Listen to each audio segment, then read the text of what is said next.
désinfection. Par exemple, parce qu'il fait on touche à tout. On fait tout avec les mains.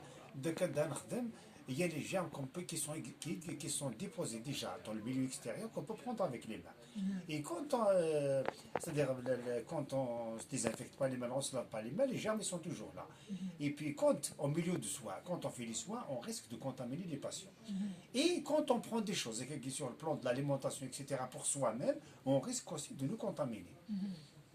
Hospitalier, toi, le microbiologiste vous a peut-être parlé de ça, c'est des germes hospitaliers, la cyanobactérie, pseudomonas, il y a le staphylocoque, il y a le streptocoque, etc.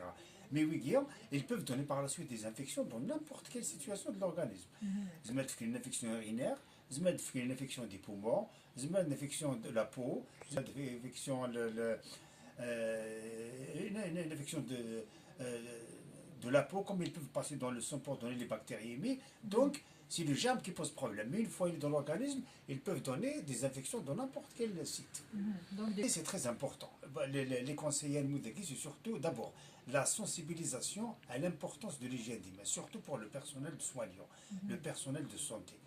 Parce que le personnel de santé est le contact avec les patients et que cette hygiène des mains fait partie des protocoles de soins. Les protocoles de soins, c'est-à-dire il faut respecter un protocole pour aller examiner, effectuer les soins chez un patient.